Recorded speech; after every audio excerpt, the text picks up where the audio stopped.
Hello students, so I hope आप सभी lectures देख रहे होंगे। तो हम लोगों ने अभी तक लेक्चर नंबर 15 तक डिस्कस कर लिया था, जो हम लोग छत्तीसगढ़ माइनिंग ऑफिसर वाली सीरीज़ कंप्लीट कर रहे थे। तो इसके साथ हम पेरेंटोलॉजी वाले लेक्चर्स भी डाल देंगे आपको। हम लोगों का 15 नंबर क्वेश्चन तक हम लोगों ने जो इन्वर्जन टेम्परेचर था वहाँ तक समझ लिया था। और आप में से किसी का भी एज यूजल नहीं आया रिप्लाई, तो ट्राई किया करो यार, क्या करते हो आप लोग, मुझे नहीं आता है कभी भी हमको। चलो, तो नेक्स्ट क्वेश्चन से देखते हैं हम लोग। Van der Waals bond is present in mica, graphite, fluoride, talc. Van der Waals बॉल इनमें से किस में पाया जाता है? हम लोग पहले बॉन्डिंग्स को समझते हैं कि मिनरल्स में जो बॉन्डिंग्स हैं वो किस तरीके से होती हैं। ये क्या, मिनरोलॉजी का एक फंडामेंटल टॉपिक है आपका। जस्ट एक मिनट तो मैं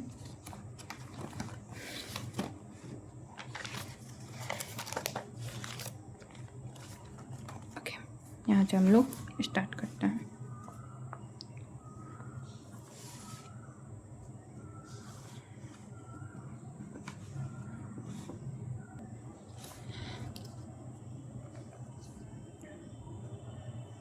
केमिकल बॉन्डिंग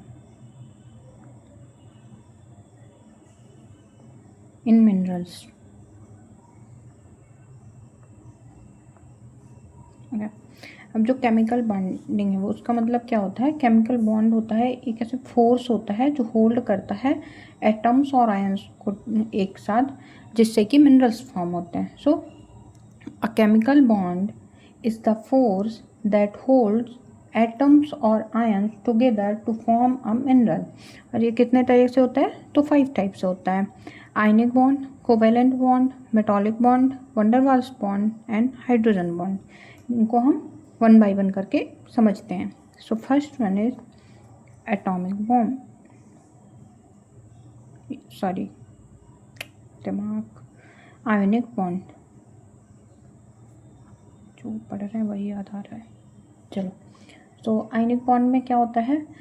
आयनिक बॉन्ड तब फॉर्म होता है जब कोई एक एटम ट्रांसफ़र करता है वन और मतलब एक इलेक्ट्रॉन को या फिर और ज़्यादा, one or more electron to another atom. यानी कि चलो डेफिनेशन ही लिख देते हैं। An ionic bond forms when one atom transforms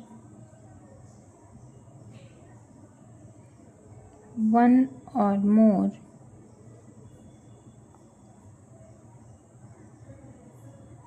electrons to another atom। Okay, called an ionic bond. इसमें क्या होगा? कोई एक एटम होगा जो कि लूज करेगा इसको, इलेक्ट्रॉन को, और जो इलेक्ट्रॉन को लूज करता है उसको हम क्या बोलते हैं? अब किस, ये फोकस नहीं ले रहा है, कोई बात नहीं, जब आ जाएगा तो देखें क्या लिखा है। एक ऐसा एटम जो कि इलेक्ट्रॉन लूज करता है वो क्या होता है? उसको हम क्या बोलते हैं? जिसने लूज़ किया। अब देखो, किसी के पास में प्लस एंड माइनस दोनों ही हैं। अब उसने माइनस को हटा दिया तो उसके पास क्या बचा? प्लस बचा। तो जिसके पास में प्लस ज़्यादा होगा उसको हम क्या बोलते हैं? कैटायन। और ऐसा एटम जिसने इलेक्ट्रॉन को गेन किया, एटम वो गेन इलेक्ट्रॉन। अब जब उसने गेन किया तो इलेक्ट्रॉन में कैसा चार्ज होता है? नेगेटिव चार्ज होता है। नेगेटिव चार्ज उसने जितना था उसके अलावा और ज़्यादा बोरो कर लिया तो वो कैसा होगा? नेगेटिव बन जाएगा। तो अपोजिट चार्ज क्या करते हैं? एक दूसरे को अट्रैक्ट करते हैं। जो अपोजिट चार्ज है वो एक दूसरे को अट्रैक्ट करेंगे। ये होता है आयनिक बॉन्ड में। जैसे कि NaCl, NaCl में क्या होगा? Cl Na plus Cl minus. और क्या होता है? हेलाइड, फ्लोराइड, सल्फाइड, ये सारे रहते हैं। इसकी प्रॉपर्टी क्या होगी आयनिक बॉन्ड की? स्ट्रॉन्ग बॉन्ड है सबसे पहले तो। क्या हुआ? हाई मेल्टिंग पॉइंट,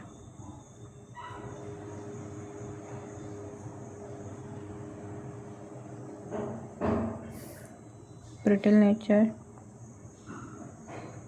को शो करें, जो भी मिनरल्स में आयनिक बॉन्ड पाया जाता है उसको वो ब्रिटल नेचर को शो करेंगे। उसके अलावा यूजुअली कैसे होंगे, ट्रांसपेरेंट होंगे, ट्रांसलूसेंट भी होते हैं, ट्रांसपेरेंट टू ट्रांसलूसेंट होंगे। एंड इलेक्ट्रिसिटी को कंडक्ट करेंगे जबकि या तो मोल्टन स्टेट में होंगे या फिर डिजॉल्व में होंगे। डिजॉल्व में होंगे तो क्या होंगे, इनके आयन ब्रेक हो जाएंगे जिसकी वजह से ये इलेक्ट्रिसिटी को कंडक्ट करेंगे। Okay, so conduct electricity only when molten और डिजॉल्व। ये हो गया हमारा आयनिक बॉन्ड के कैरेक्टरिस्टिक। नेक्स्ट बॉन्ड कौन सा है हमारा, covalent bond. Covalent bond, covalent bond क्या होता है, अ कोवेलेंट बॉन्ड फॉर्म्स व्हेन, जब कोई भी एटम शेयर करता है इलेक्ट्रॉन को, इसमें एब्सोल्यूट था और जब दोनों में ही शेयर कर रहा है तो वहाँ पे क्या होता है, हमारा कोवेलेंट बॉन्ड होता है। तो when share electrons instead of transferring them.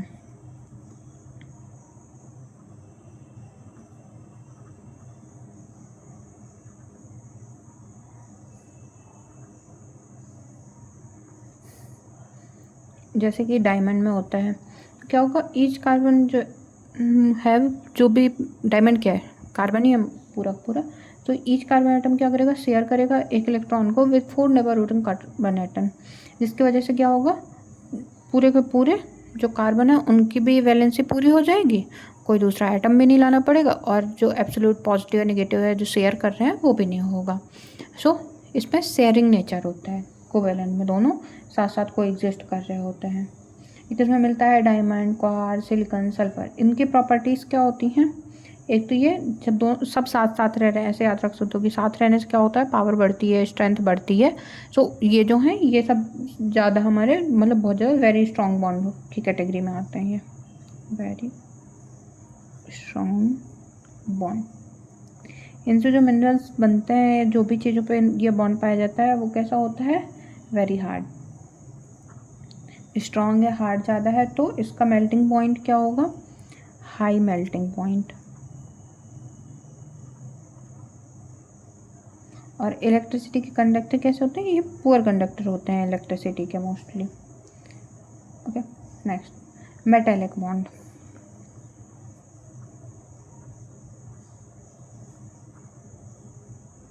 Metallic bond ये किस में मिलता है, तो ये हमें मोस्टली मेटल्स में मिलता है। मेटल्स में क्यों मिलता है, क्योंकि जो एटम्स है वो क्या है, इलेक्ट्रॉन उसमें अटैच नहीं होते हैं, सी मॉडल को फॉलो करते हैं, इलेक्ट्रॉन सी मॉडल को। कैसे, जो मेटल्स हैं उनका जो आउटर इलेक्ट्रॉन है वो अटैच नहीं होते हैं उन पूरे के पूरे एटम से, जिसकी वजह से क्या होता है, वो फ्रीली मूव करते रहते हैं थ्रू आउट द क्रिस्टल। और उस मूवमेंट वाले इस मॉडल को हम क्या बोलते हैं, इलेक्ट्रॉन सी मॉडल बोलते हैं। तो पॉजिटिव आयन क्या है, इमर्ज होते हैं इन सी ऑफ डीलोकलाइज्ड इलेक्ट्रॉन्स में। क्या होता है, positive metal ions are immersed in a sea of delocalized electrons। Okay, इनमें जैसे native gold, native silver, native copper, इन सब में होता है। तो ये क्या होते हैं, इनकी प्रॉपर्टीज़ देखें अगर हम, तो मेटल्स कैसी होती हैं, एक्सीलेंट कंडक्टर होती हैं, excellent conductor of electricity. Electricity के साथ साथ किसकी होती हैं, हीट की। So electricity and heat are malleable होती हैं,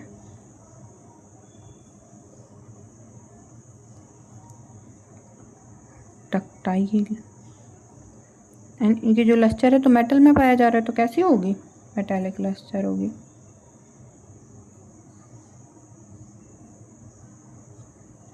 ओके, सो इनमें इलेक्ट्रॉन जो फ्रीली मूव करते हैं थ्रू आउट द क्रिस्टल, उनकी वजह से हमारे जो हैं ये कंडक्टिविटी को शो करती हैं।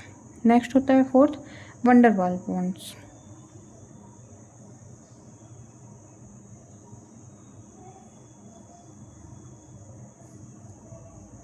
वंडर वॉल्स क्या होते हैं, वेरी वीक टाइप का अट्रैक्शन होता है, और ये जो न्यूट्रल एटम्स हैं या फिर मॉलिक्यूल्स हैं उनकी वजह से होता है।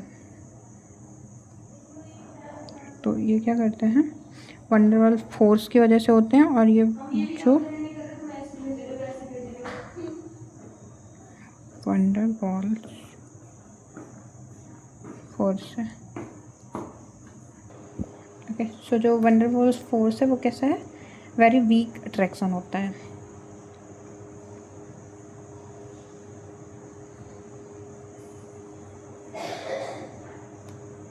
होता है किसके बीच में, जो न्यूट्रल एटम्स हैं और मॉलिक्यूल्स हैं,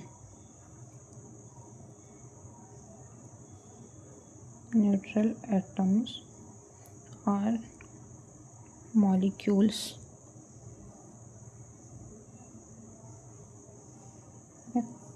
अब कोई भी जो इनके बीच में क्या होता है, कोई भी इलेक्ट्रॉन ट्रांसफ़र नहीं होगा, कोई भी इलेक्ट्रॉन की शेयरिंग नहीं होती है, सिर्फ जो वीक इंटरमॉलिक्यूलर अट्रैक्शन होता है उसकी वजह से ये बॉन्ड डेवलप होता है। तो इसमें क्या होगा, नो इलेक्ट्रॉन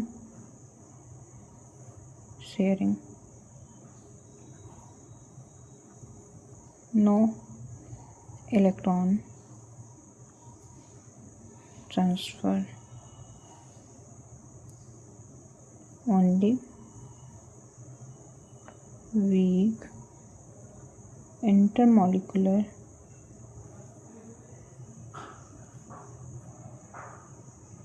attraction, ओके। जैसे कि ग्रेफाइट में होता है, जो लेयर्स होती हैं ग्रेफाइट की उनके बीच में होता है वंडरवॉल बॉन्ड्स होता है। सो ये हो गया। नेक्स्ट होता है हमारा hydrogen bonding.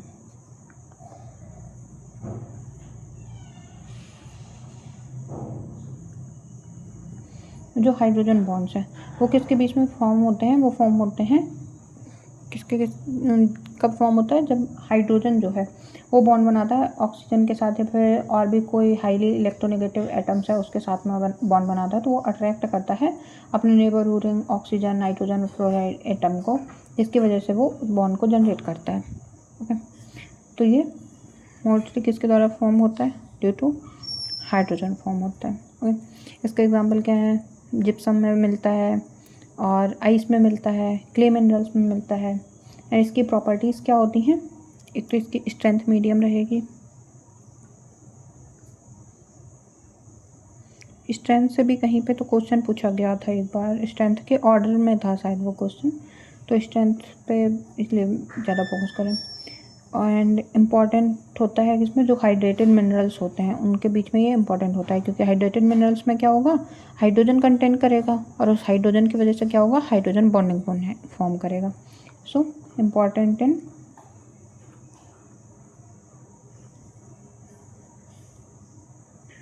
Hydrated minerals. Influence करता है जो क्रिस्टल स्ट्रक्चर है और उसकी स्टेबिलिटी है, तो उसको इन्फ्लुएंस करता है। ओके, सो इन्फ्लुएंस सो इन्फ्लुएंस क्रिस्टल स्ट्रक्चर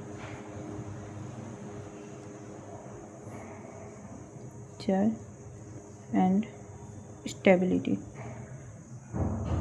ओके, सो स्ट्रेंथ कैसी होती है बॉन्ड की, जो आया था स्ट्रॉन्गेस्ट से वीकेस्ट वाला हमारा, ये क्वेश्चन कहीं तो देखा है यार, देखो याद नहीं है, आपको मिले तो ग्रुप में ना क्वेश्चन अगर कोई ऐसा है जो कि मिल रहा है जिसको आप चाहते हो कि ये क्वेश्चन डिस्कस करना है, ओके, तो आप लोग ग्रुप पे भेज दिया करो और बता दिया करो कि इसको डिस्कस कर लें या जो भी है। तो क्या करेंगे हम लोग कि पूरे वीक में जो भी क्वेश्चन आपके आएंगे उनको भी डिस्कस कर लेंगे। जैसे अभी CIL का एग्ज़ाम चल रहा है, तो अगर आप कोई भी क्वेश्चन सॉल्व करते हो जो कि फ्यूल से रिलेटेड है, उसको आप ग्रुप पे भेज दो, उसको हम लोग कंबाइन करके और अपना फ्यूल या फिर इकोनॉमिक जियोलॉजी से रिलेटेड है तो उसको हम लोग डिस्कस कर सकते हैं, है ना। तो ये भी आप कर सकते हो। सो सबसे ज़्यादा होता है कोवेलेंट, देन आयोनिक, मेटालिक, के बाद हाइड्रोजन, और उसके बाद में वंडरवॉल्स।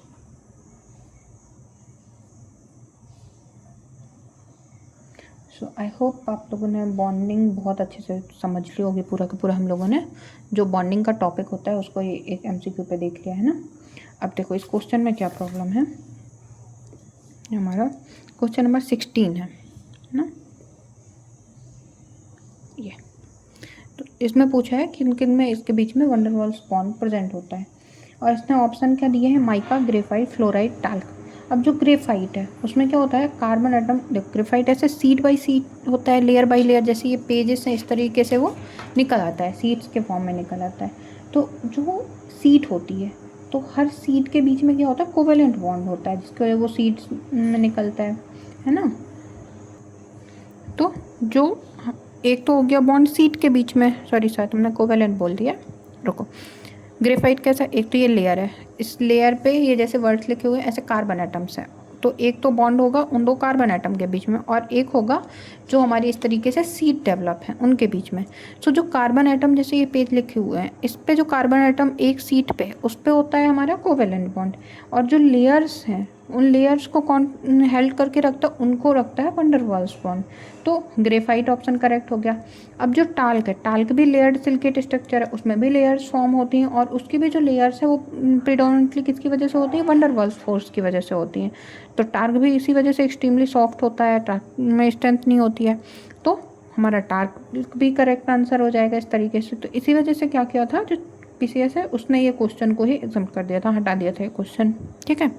सो क्यों हटाया था, क्लियर हो गया। बॉन्डिंग्स कितने टाइप के होते हैं, बॉन्डिंग्स किस तरीके से होते हैं, क्यों फॉर्म होते हैं, क्या उनकी प्रॉपर्टीज़ हैं, सारा कुछ हम लोगों ने डिस्कस कर लिया। अब हम देखते हैं question number 17।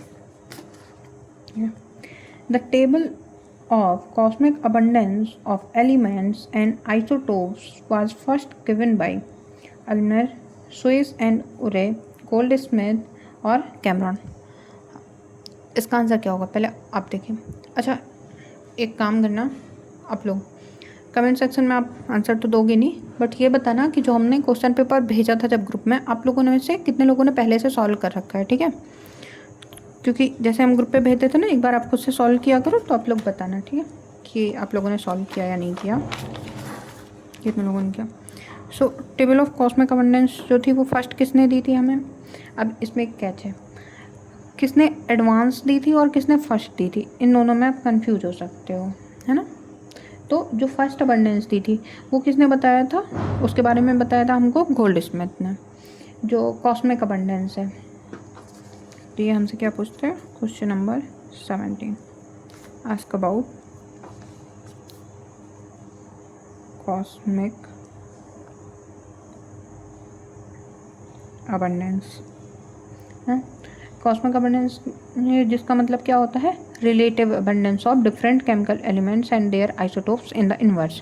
So what is cosmic abundance, cosmic abundance is relative abundance, abundance means amount, relative abundance of different chemical elements and their isotopes in the inverse called cosmic abundance। अब scientist cosmic abundance कैसे पता करते हैं, तो एक तो spectroscopy और फिर स्टार्स के साथ में स्पेशली जो सन है, उसके अलावा मीटेओराइट एनालिसिस करते हैं। मीटेओराइट में हम कौन सा एनालिसिस करते हैं, कॉन्ड्राइट का एनालिसिस करते हैं।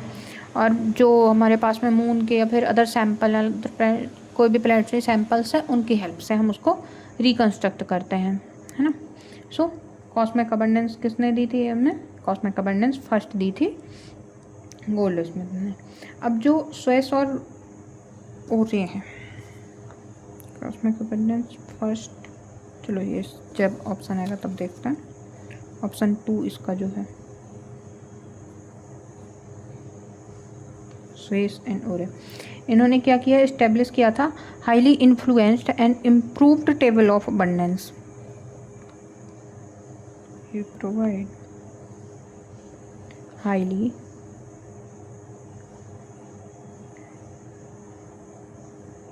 influential and improved table of the abundance of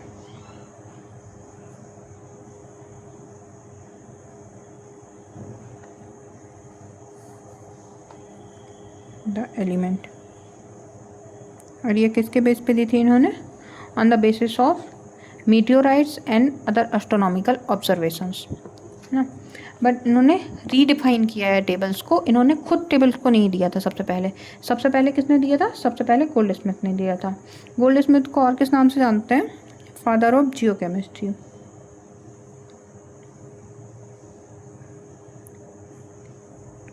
gold Smith हम फादर ऑफ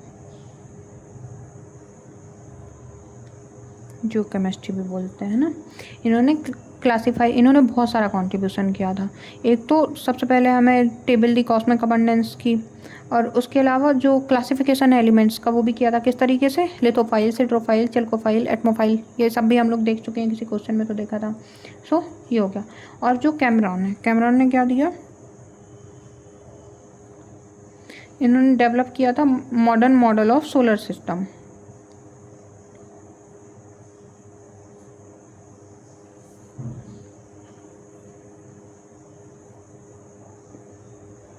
है ना, इन्होंने डेवलप दिया था जो कंपोजिशन है, न्यूक्लियोसिंथेसिस है, इन सारी चीज़ों को। सो मोस्टली इसमें कौन सा हमारा जो गोल्ड स्मिथ है और ये दोनों ही हमारे इम्पॉर्टेंट हो गए, है ना। गोल्ड स्मिथ का जो ये चेल्कोफाइल सिडोरोफाइल वाला है, ये भी एक बार रिवाइज कर लीजिएगा, क्योंकि इससे भी आता है। अब अबंडेंस अगर आपको दिखना है या नहीं है, तो अबंडेंस किस तरीके से होता है? कॉस्मिक अबंडेंस, जो कि इन्वर्स में सबसे ज़्यादा, इन्वर्स में एलिमेंट्स का डिस्ट्रीब्यूशन किस तरीके से है। सोलर अबंडेंस सन में, मीटेओराइट्स अबंडेंस, अर्थ अबंडेंस, क्रिस्टल अबंडेंस, इस तरीके से आते हैं। जैसे कॉस्मिक अबंडेंस है, कॉस्मिक में पूछे सबसे ज़्यादा कौन सा है, तो कॉस्मिक अबंडेंस किस तरीके से हमारी सबसे ज़्यादा हाइड्रोजन है, उसके बाद में हीलियम, देन ऑक्सीजन, कार्बन, है ना, इस तरीके से है। और जो सोलर अबंडेंस है, सन में क्या है? सबसे ज़्यादा हाइड्रोजन एंड हीलियम है। मेटेओराइट का कॉन्डाइट के बेस पे देखते हैं। होल अर्थ में क्या है?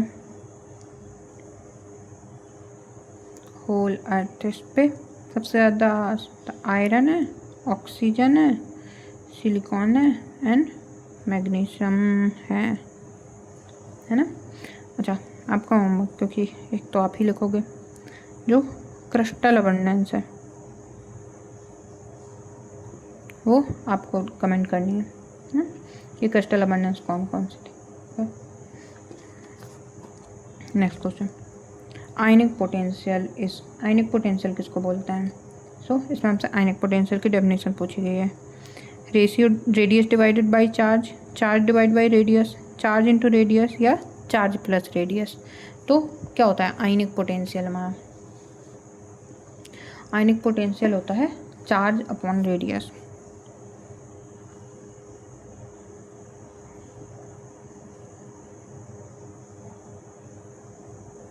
Equal to charge upon radius. ये इम्पॉर्टेंट क्यों है हमारे लिए, जो आयनिक पोटेंशियल है? क्योंकि ये हमें बताता है कि किस तरीके से जो आयंस हैं वो दूसरे जो पास में ऑक्सीजन या कोई और वाटर मॉलिक्यूल है उनको कितना स्ट्रांगली अट्रैक्ट करते हैं नियर बाई आयंस को, वो एक्सप्लेन करता है। तो इसकी वजह से हम solubility, mobility, hydrolysis, complex formations जो होती हैं मिनरल्स की, वो सारी चीज़ों को समझता है। ठीक है, तो इसमें तो डायरेक्ट क्वेश्चन इनने वही पूछा हुआ था। और दूसरा, इनको डिवाइड भी किया जाता है कि लो आयनिक पोटेंशियल है, हाई आयनिक पोटेंशियल है। तो इसको फिर किसी क्वेश्चन देखेंगे, वरना लेंथ बहुत बढ़ जाएगी। The atom uranium-238 and uranium-235 are isotopes, isomer, isobar, isotones. So ये आइसोटोप्स हैं। Next, siderite are also known as metallic meteorite due to presence of. Siderite जो होता है उसको मेटेलिक मेटेओराइट्स भी बोलते हैं। तो क्यों बोलते हैं? अब जो मेटेओराइट्स हैं का टॉपिक अलग से होता है, तो उसको हम लोग अगर देखें, सो मेटेओराइट होते कितने टाइप से हैं? सबसे पहले अगर हम देखें 20। ओके, सो मेटेओराइट्स जो मेजर ग्रुप है मेटेओराइट्स का, वो कैसे डिवाइड? अच्छा, अभी हम लोग पूरा क्लासिफिकेशन नहीं देखते हैं, मेन टाइप देख लेते हैं। एक तो हो गए स्टोनी मेटेओराइट, नेक्स्ट है आयरन, मेटेओराइट। एंड नेक्स्ट हो गया स्टोनी आयरन मेटेओराइट। तो जो इनके अलग अलग नाम है। अब जो इसमें पूछा है सिडेराइट, सिडेराइट किसका नाम होता है? जो आयरन मेटेओराइट है, और इसी को बोलते हैं हम मेटेलिक मेटेओराइट्स। तो ये क्या होता है? इनमें क्या होता है, सबसे ज़्यादा जो मेटेओराइट्स होते हैं ये मेनली बने होते हैं किससे? आयरन एंड निकल से, Fe+Ni। तो हमारा क्वेश्चन तो इसी से सॉल्व हो जाएगा, Fe and Ni, option number 3। अब इसमें निकल इम्पॉर्टेंट क्यों है ना, और ये बने कैसे होते हैं, ये हम बिलीव करते हैं, मतलब साइंटिस्ट बिलीव करते हैं कि ये डिफ्रेंशिएटेड मटेरियल्स है। कोई भी कोर का, कोई एस्टेरॉइड होगा उसका जो कोर है उसका है, तो ये डिफ्रेंशिएटेड मटेरियल है। प्रिमिटिव को शो नहीं करता, जो होल कंपोजिशन है होल अर्थ का उसको शो नहीं कर रहा है, ये कोर के कंपोजिशन को शो करता है। हमारा कोर क्या है? निकल और आयरन से बन के बना है, नीफे बोलते हैं हम कोर को। उसी तरीके से ये क्या है? कॉन्ड्राइट का डिफ्रेंशिएटेड पार्ट है जो कि कोर से मिलके बना होता है, कोर को शो कर रहा है। तो इसकी वजह से ये हमारा मेटेलिक्स को शो करता है, डिफ्रेंशिएटेड कोर को शो करता है। अब जो निकल है वो डिस्टिंग्विश करता है इसको मेटेरिक आयंस फॉर्म में इनटू ऑर्डिनरी जो टेरेस्ट्रियल आयरन है उनसे, से कैमेसाइट में एंड टेनाइट में। और इसमें एक कैरेक्टरिस्टिक पैटर्न होता है, या जिसको हम बोल सकते हैं कैरेक्टरिस्टिक टेक्सचर होता है। तो वो डायरेक्टली फैक्चुअल में पूछ सकता है, उसको हम बोलते हैं विंडमैन्स पैटर्न, या फिर टेक्सचर नाम से भी आ सकता है। सो जो वाइडमैन्स्टन टेक्सचर या फिर पैटर्न है वो इस पर पाया जाता है ना। सो आई होप यहाँ तक आपको क्लियर होगा। इसके आगे का जो है वो नेक्स्ट पार्ट में करते हैं। ओके।